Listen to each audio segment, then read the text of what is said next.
Commander Kex Vrolthan pressed his long green fingers against the control panel and stared at the readings that made no sense. His ship drifted in the empty space between star systems, where nothing should exist except cosmic dust and radiation. Yet his sensors showed something massive floating in the darkness ahead. The Zeltharian commander had been patrolling this sector for 20 years, and knew every asteroid and gas cloud by heart. This thing was new, and it was huge. The readings suggested a structure nearly 10 kilometers long with metal compositions that did not match any known galactic civilization. Kex touched the communication device on his chest and called to his crew. His science officer Yila Pexin arrived first. She was a small creature with purple skin and 4 arms that moved independently as she worked. Her species, the Morvani, were known throughout the galaxy for their ability to study ancient artifacts and dead civilizations. "What do you make of this?" Kex asked, as Yila studied the sensor data. Her 4 hands danced across different instruments while her large black eyes focused on multiple screens at once. "The metal shows signs of extreme age," she said, after several minutes. "But the construction patterns are unlike anything in our databases. The geometry is too perfect, and the materials are arranged in ways that suggest advanced mathematics." Kex felt his stomach tighten.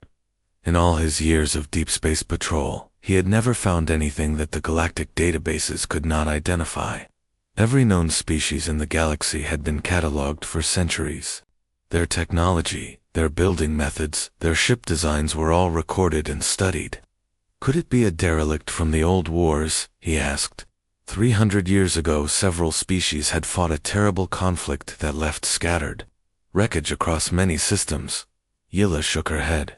"The decay patterns are wrong. This is much older than 3 centuries. I would estimate at least 1,000 years based on the radiation exposure and metal degradation." 1,000 years. Kex knew what that meant. 1,000 years ago was when the humans had died. Every school child in the galaxy learned about the tragic end of humanity, when their home star went supernova and destroyed Earth, along with most of their colonies. It had been one of the great disasters in galactic history. "Are you suggesting this is a human artifact?" Kex asked quietly. "The mathematical patterns match historical records of human engineering," Yila replied. "But that should be impossible. All human ships were accounted for after the extinction. The Galactic Council conducted a thorough survey of human space and recovered everything of value." Kex ordered his ship closer to the massive structure. As they approached, he could see that it was indeed a ship, but unlike any vessel currently in service. The hull was smooth and curved in ways that seemed both beautiful and functional. Strange symbols were etched into the metal, but they were too faded to read clearly. "Life signs," called out his sensor operator from across the bridge. "Very faint, but definitely there." "That is impossible," Kex said. "Nothing could survive in space for 1,000 years." But the sensors did not lie. Deep within the massive ship, something was alive. Kex made the decision that would change galactic history. He ordered his crew to prepare boarding gear and investigate the interior of the derelict vessel. The airlock sealed behind them as Kex and Yula floated through the dark corridors of the ancient ship.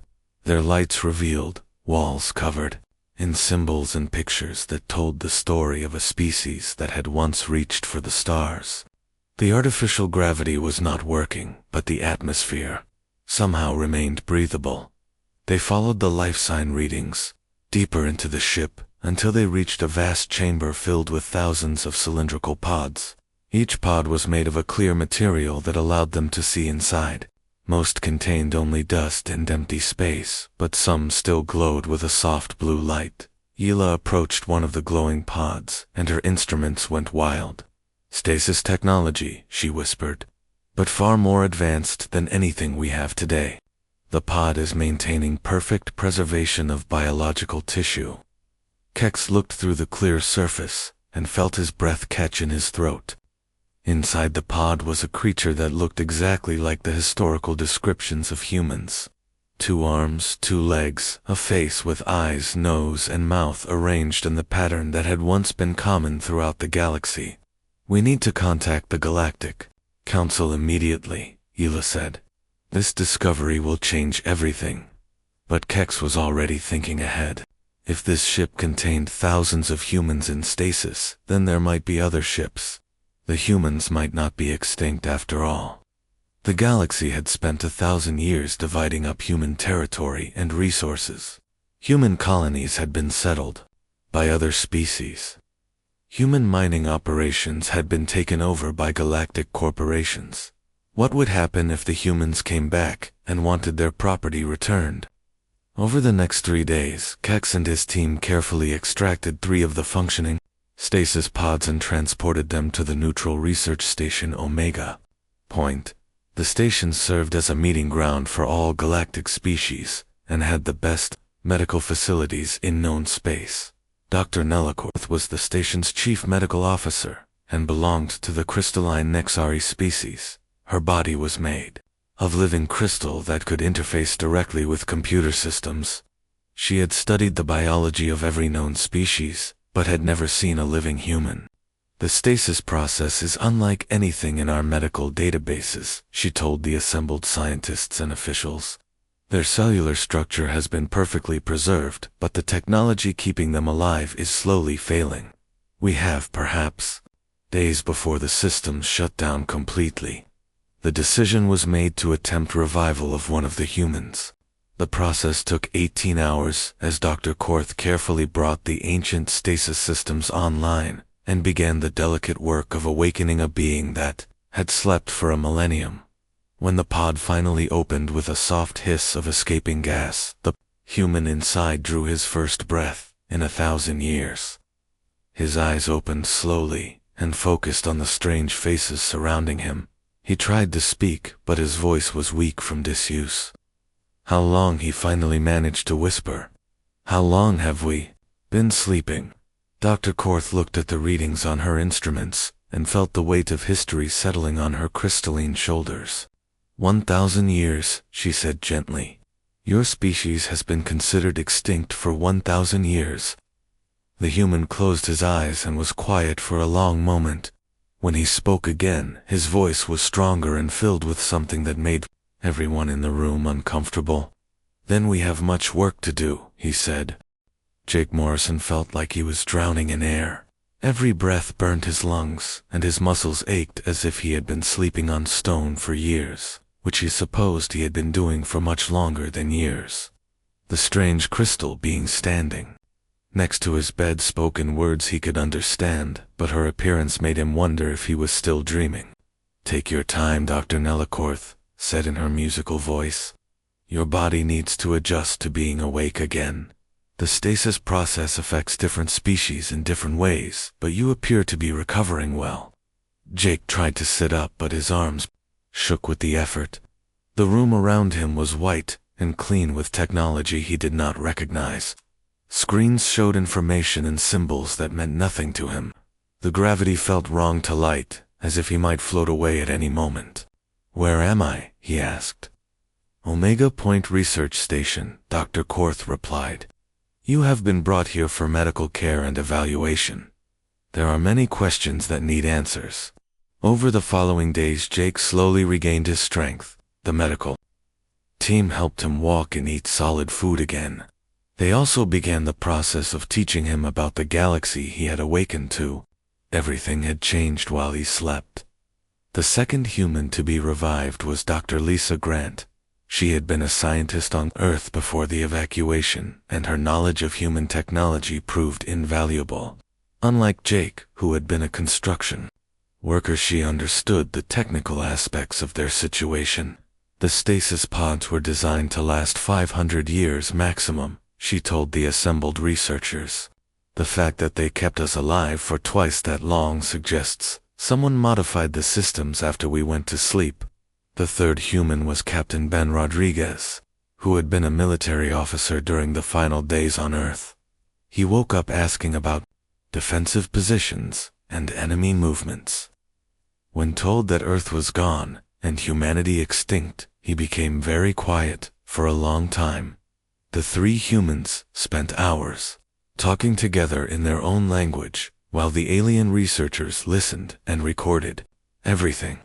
They learned that the humans had not simply fled Earth when their sun began to die. They had organized a massive evacuation that sent millions of people to different parts of the galaxy. We called them the ARC ships, Lisa explained to the gathered alien scientists. Each ship carried between 50,000 and 2 million people in stasis, along with everything needed to rebuild human civilization. The plan was to sleep through the disaster and wake up when it was safe to establish new colonies. Ben provided the military perspective. 17 ships launched in total. We were spread across different vectors to ensure at least some would survive. Each ship had automated systems programmed to wake the crew when suitable worlds were found or when the stasis systems began to fail.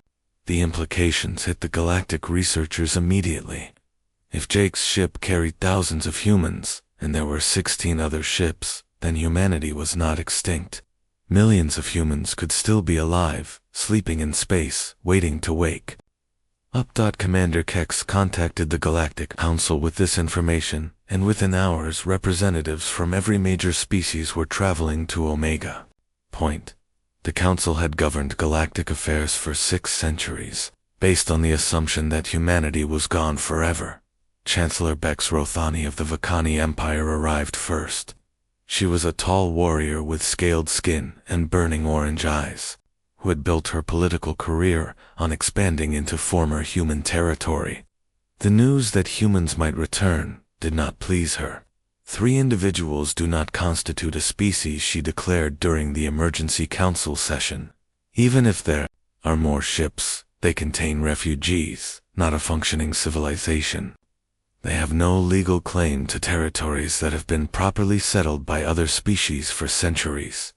High Admiral Kelks Mordian of the Dreth Confederacy agreed. His people had established several colonies on former human worlds and had no intention of giving them up. The galaxy has moved on, he said. We cannot reorganize everything based on the wishes of a few survivors. But Trade Minister Hex Valden of the Zeltharians was more cautious. His species controlled most of the shipping routes through former human space and had built their economy on resources extracted from abandoned human colonies. We need more information, he said. If large numbers of humans do return, they will have legal claims under the old treaties. The 3 awakened humans listened to these debates with growing understanding. Jake realized that other species had taken everything that humanity had once owned. Lisa calculated the economic value of resources that had been extracted from human worlds over the past millennium. Ben analyzed the military implications of humanity returning to a galaxy that did not want them back. They are treating us like we are already dead, Jake said quietly during one of their private conversations. Worse, Ben replied. They are treating us like inconvenient ghosts who should have stayed buried. Lisa was studying star charts provided by the research station.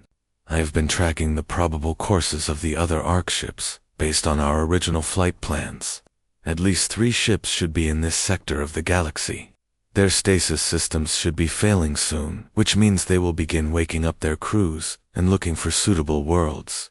The aliens did not know about the wake-up procedures built into the ARC ships. When stasis systems began to fail, the ships would automatically revive a skeleton crew to assess the situation. If no suitable worlds were found nearby, the crew would send out scout ships to explore surrounding systems. Ben studied the military reports that Dr. Korth had shared with them. The galaxy had grown comfortable during the centuries of peace following humanity's extinction. Most species maintained only small defense fleets for protection against pirates and raiders. None were prepared for the return of a technologically advanced civilization with legitimate claims to vast territories. We need to contact the other ships, Lisa said. They need to know what kind of galaxy they are waking up to. But the aliens were not willing to allow unrestricted human communications. The Council established strict monitoring protocols for any messages sent by the 3 humans. They were concerned about coordinated human actions that might destabilize galactic politics. Jake found this amusing. They are afraid of 3 people who have been sleeping for 1,000 years, he told Lisa. What do they think we are going to do? They are not afraid of us, Ben corrected. They are afraid of what we represent. Change. The return of a species that once controlled a significant portion of the galaxy. The possibility that their comfortable arrangement of power might be disrupted. Dr. Korth had been monitoring their conversations and found herself sympathizing with the humans. They had lost everything while they slept. Their home world was gone, their colonies taken, their very existence erased from galactic history. Yet they faced this situation with remarkable calm. What will you do? She asked Jake during one of his medical examinations. Jake considered the question carefully. We will do what humans have always done, he said finally.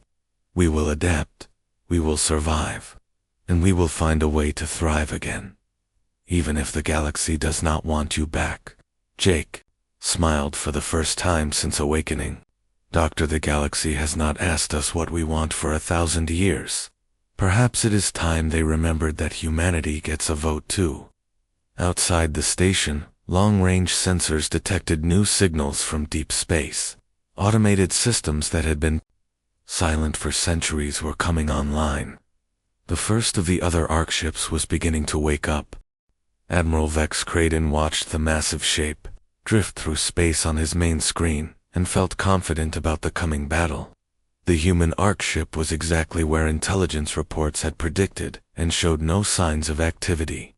Its hull was dark and cold, appearing completely lifeless after 1,000 years in the void. All ships report ready for engagement, his tactical officer announced. The Dreth attack fleet consisted of 12 heavy cruisers and 30 smaller escort vessels. More than enough firepower to deal with an ancient derelict that posed a potential threat to Dreth territorial claims. Target the main hull and begin firing, Craden ordered. I want that ship reduced to scrap metal within the hour. The first salvo of plasma cannons lit up space as the Dreth fleet opened fire on the silent ARC ship. Bright explosions bloomed across its hull, but when the light faded, the ship appeared undamaged. The weapons that could destroy asteroids had barely scratched its surface. Increase power and focus fire on the engine section, Craden commanded. But before his ships could fire again, something changed on the human vessel. Lights began appearing along its hull in patterns that seemed almost like circuits coming to life. The dark ship suddenly blazed with energy as systems that had slept for centuries awakened in response to the attack.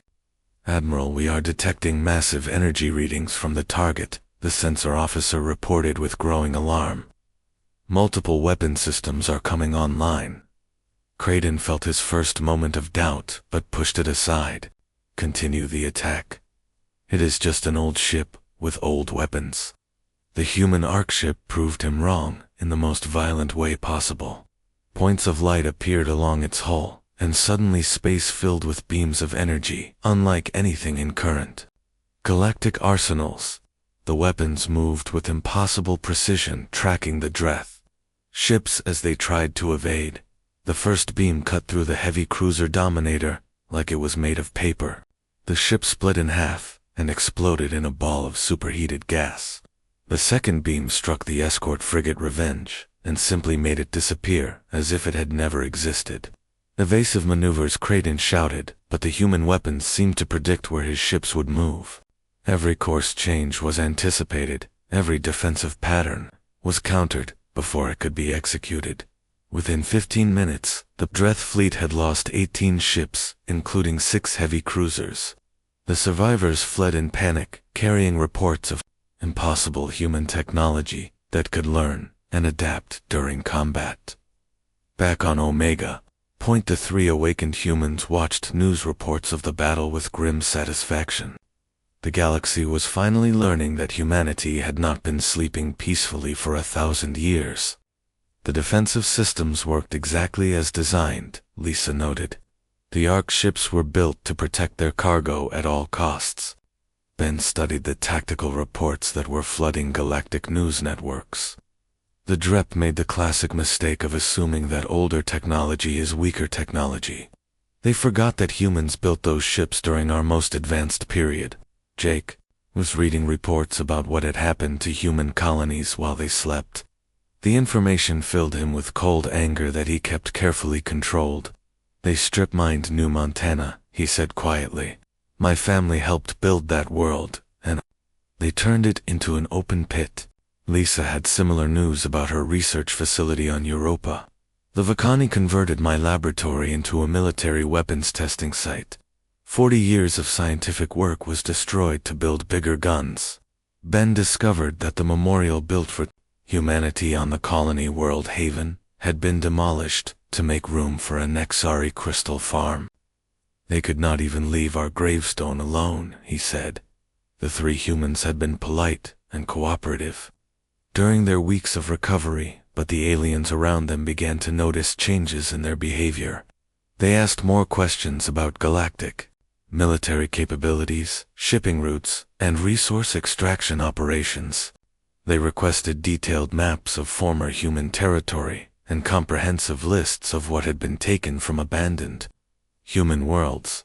Dr. Korth realized they were conducting what appeared to be a strategic assessment. You are planning something, she said to Jake during his daily medical examination.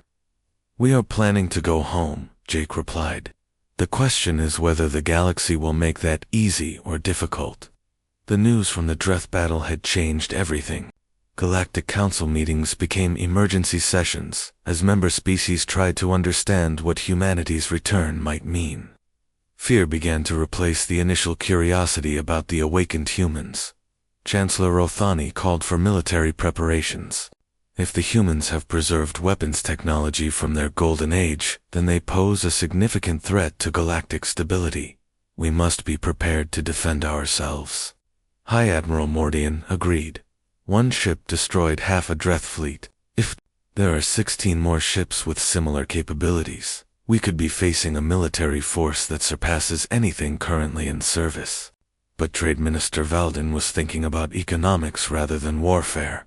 The humans have legitimate legal claims to vast territories and resources. If they choose to press those claims through galactic courts, the economic disruption could be catastrophic. Jake, Lisa, and Ben continued their quiet conversations while alien officials debated their fate. They had learned enough about the current galaxy to understand their position. They were outnumbered millions to 1, but they possessed technological advantages that evened the odds considerably. The other ships will be waking up soon, Lisa said, while studying star charts in the research station's library. Their automated systems will detect the energy signatures from the Dreth battle and interpret them as a threat to human interests. How many people are we talking about? Jake asked. Approximately 12 million across all 17 ships, Lisa replied. Plus manufacturing facilities, genetic banks, and everything needed to rebuild human civilization from scratch. Ben was studying military reports from across the galaxy. The various species maintain a combined fleet of maybe 8,000 major warships. Individually, they are more advanced than what we had 1,000 years ago, but they have never faced coordinated human tactics. The 3 humans had reached an unspoken agreement about their situation. The galaxy had taken everything that belonged to humanity and shown no intention of returning it voluntarily. Legal processes would take decades and could be manipulated by species with more political influence. They made their choice when they decided we were extinct, Jake said. Now they get to live with the consequences of that choice. Dr. Korth had been monitoring their conversations and finally decided to warn the Galactic Council about what she was observing. The humans are not planning revenge, she told the emergency assembly. They are planning reclamation. They intend to take back everything that was once theirs. That is impossible, Chancellor Rothani declared. Even with advanced weapons 3, people cannot challenge the entire galaxy. They are not planning to do it with 3 people, Dr. Korth replied. They are waiting for the other ships to arrive. As if summoned by her words, long-range sensors detected new contacts at the edge of the system. Massive energy signatures that matched the profile of human arc ships were dropping out of faster-than-light travel and moving toward inhabited space, Jake. Morrison stood at the observation window of Omega Point and watched distant lights that represented his people coming home after 1,000 years of exile. The galaxy had grown comfortable in their absence, but comfort was about to become a luxury that no one could afford. "They are not ready for us," he said to Lisa and Ben, as they joined him at the window. "No," Ben agreed, while studying the approaching fleet signatures. "But ready or not, here we come." The 17 massive shapes that appeared at the edge of galactic space were unlike anything the current civilizations had ever seen. Each human arc ship stretched 4 kilometers and showed design principles that emphasized both function and beauty. They moved through space with perfect coordination, like a school of metal fish swimming through an ocean of stars. Admiral Kate Phillips stood on the bridge of the lead vessel watching status reports from across the fleet. She had been awakened 3 months ago when automated systems detected the destruction of Dreth ships by one of their sister vessels. The news that humanity was considered extinct had been shocking but not entirely surprising. "All ships report full operational status," her communications officer announced. "Fleet strength is 11.7 million civilians and 300,000 military personnel. Manufacturing capabilities are at 90% efficiency." Kate nodded and activated the galactic communication system. The technology had changed during their 1,000-year sleep, but human computers had adapted to the new protocols within hours. Another advantage of building systems that could learn and evolve. "This is Admiral Kate Phillips of the Human Colonial Fleet addressing the Galactic Council," she said in a voice that carried across every inhabited world. "We have returned to reclaim territories that rightfully belong to humanity. We hope this process can be accomplished through peaceful negotiation." The message was polite, but every species in the galaxy understood the threat behind those words. 17 ships that could each destroy entire fleets were asking nicely for their property back. The alternative to peaceful negotiation was obvious. Chancellor Rothani convened an emergency session of the Galactic Council, while military leaders across known space began mobilizing their fleets. The humans had demonstrated capabilities that should not have been possible, and no one wanted to face them unprepared. "We cannot simply hand over territories that have been legally settled for centuries," she declared to the assembled representatives. "Millions of our people live on former human worlds. They have built lives and civilizations that cannot be easily moved." High Admiral Mordian was studying tactical reports from across the galaxy. "Our combined fleets total approximately 8,000 major warships. The humans have 17 ships, but their defensive capabilities are clearly superior to anything we currently possess." Trade Minister Valden was running economic calculations on his personal computer. "If we return all former human territories and provide compensation for resource extraction over the past millennium, the financial impact will bankrupt half the galactic economy." But the humans had already demonstrated that they were not interested in lengthy negotiations. Captain Steve Johnson, who had been awakened to serve as diplomatic officer, presented the council with a comprehensive list of human demands. The document was terrifyingly detailed. It included precise inventories of everything that had been taken from human worlds over the past 1,000 years. Mining operations, agricultural production, manufacturing facilities, even cultural artifacts that had been removed from abandoned human settlements. "Your people have been very thorough in cataloging what you stole from us," Steve said with a smile that made several council members uncomfortable. "We appreciate the detailed records because they make our restitution claims much easier to calculate." The humans wanted their colonies back, but they were willing to allow current populations to remain if they accepted human authority. They wanted compensation for a millennium of resource extraction, but they would accept payment in the form of technology transfers and manufacturing rights. Most disturbing of all, they wanted full access to galactic databases so they could determine what other human artifacts and territories had been claimed by various species. "These demands are completely unreasonable," Chancellor Rothani protested. "You cannot expect entire civilizations to reorganize themselves because 17 ships have returned from the dead." Steve consulted his tablet and looked up with an expression of mild curiosity. Chancellor, I should clarify something important. These are not 17 ships returning from exile. These are 17 scout vessels representing a human civilization that now spans 3 galaxies. The silence in the council chamber was absolute as the implications of that statement sank in. The humans had not spent 1,000 years hiding in stasis pods. They had been exploring, expanding, and building new civilizations across vast distances. During our exile we encountered many species and many worlds, Steve continued. We established colonies in the Andromeda Galaxy and the Magellanic Clouds. We built trade networks with civilizations that exist far beyond your current knowledge. These 17 ships carry not refugees but ambassadors from a human empire that dwarfs your current galactic civilization. Admiral Phillips added weight to this revelation by releasing technical specifications for human technology that had been developed during their exile. Manufacturing systems that could convert asteroids into finished products within hours. Computer networks that spanned galactic distances and operated faster than light. Communication. Most impressive were the terraforming technologies that could transform dead worlds into garden paradises within decades.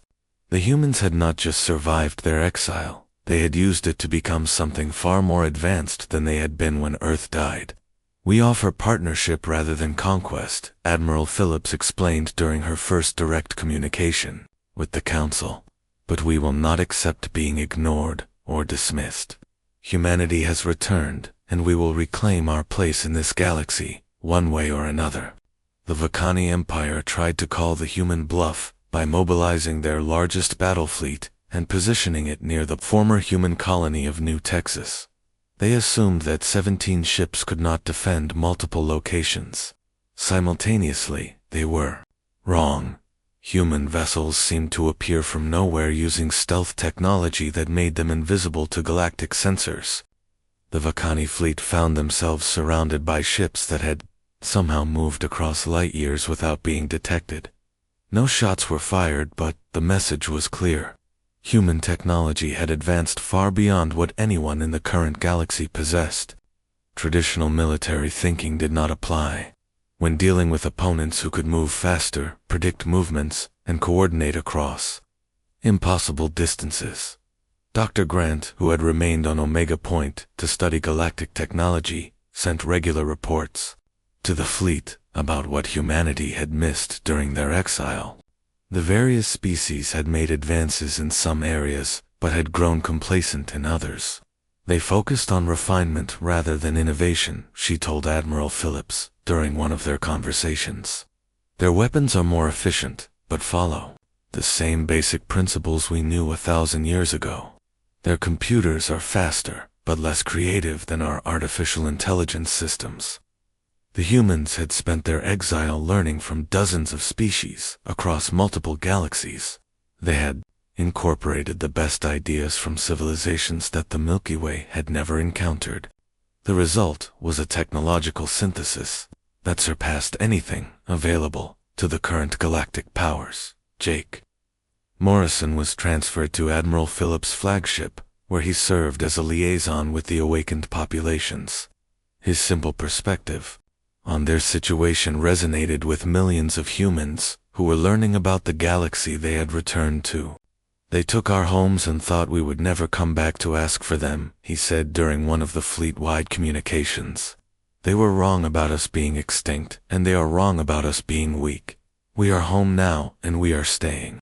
Ben Rodriguez found himself coordinating defensive operations as galactic military forces continued to mobilize around human positions. His analysis of current military doctrine gave humanity significant advantages in any potential conflict. They fight like they have been at peace for centuries, he reported to Admiral Phillips.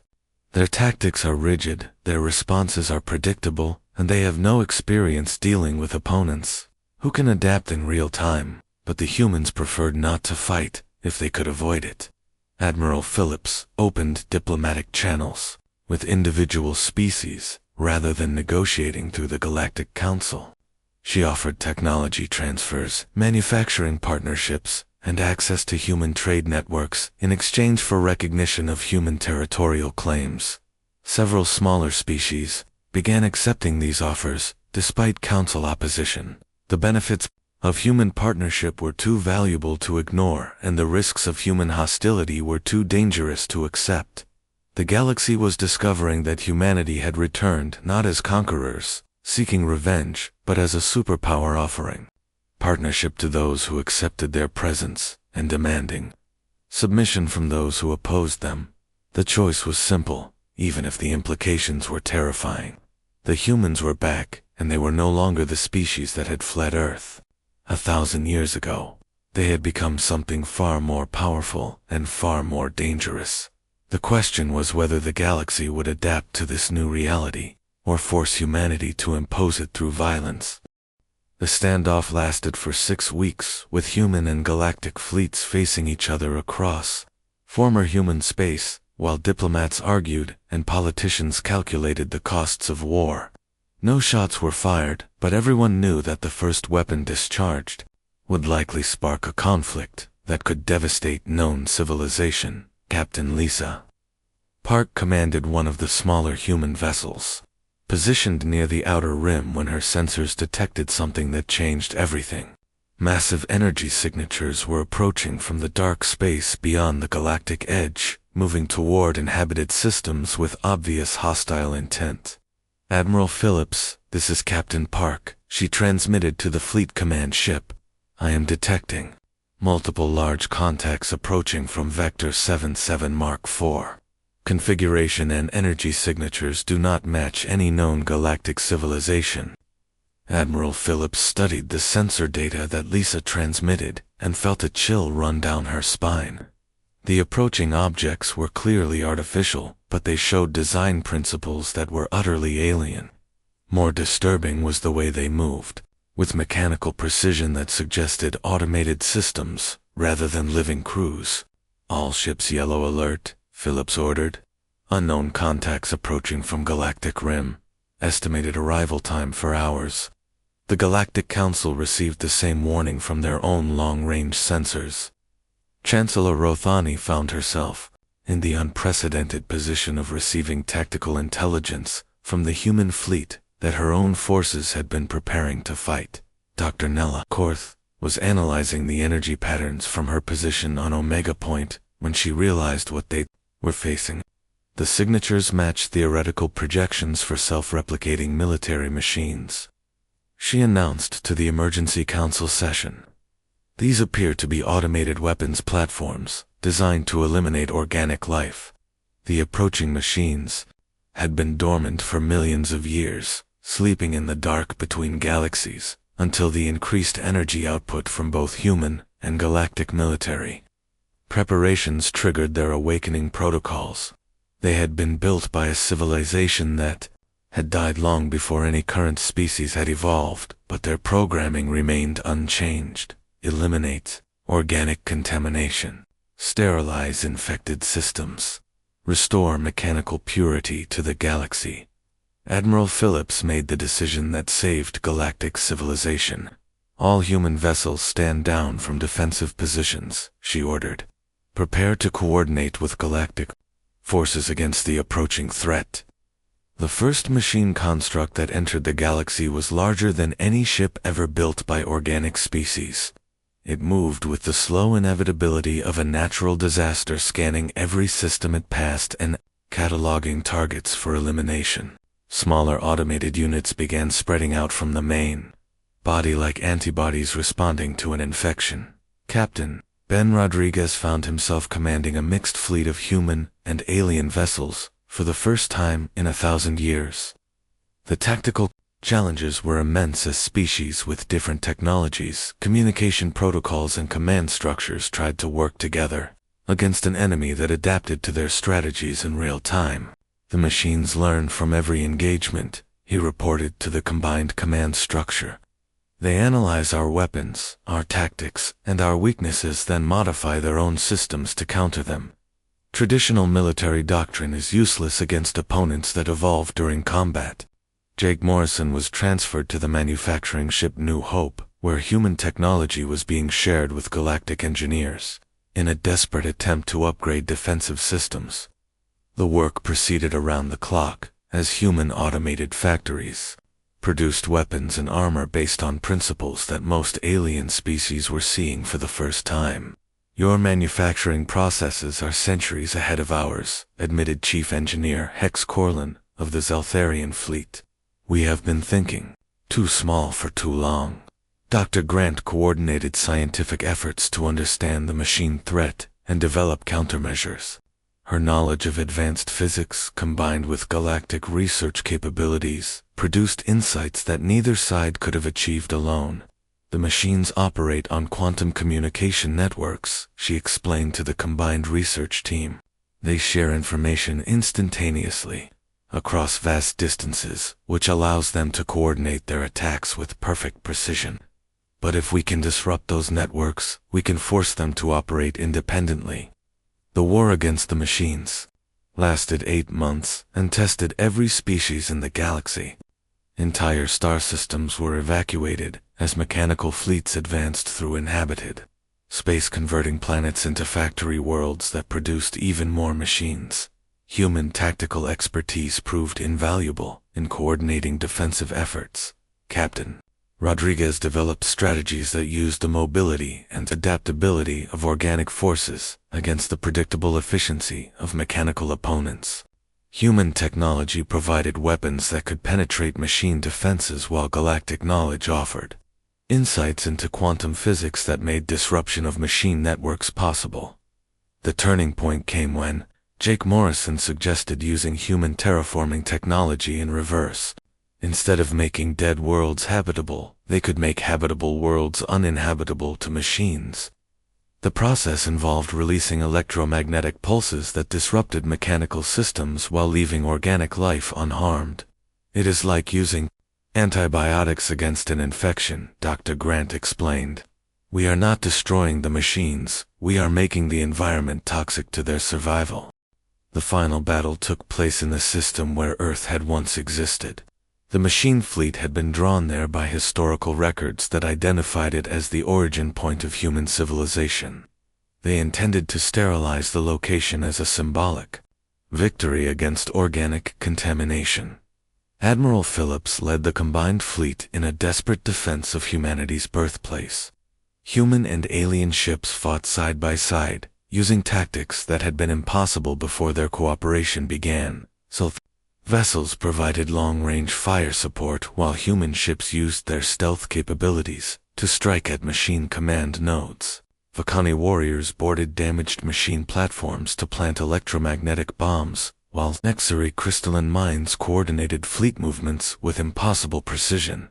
The battle raged for 3 days, until Dr. Grant's quantum disruption weapon was finally deployed. The massive device had been built using human manufacturing technology and galactic theoretical physics working together. When activated, it sent cascading failures through the machine communication networks, forcing the automated fleets to operate as individual units rather than a coordinated swarm.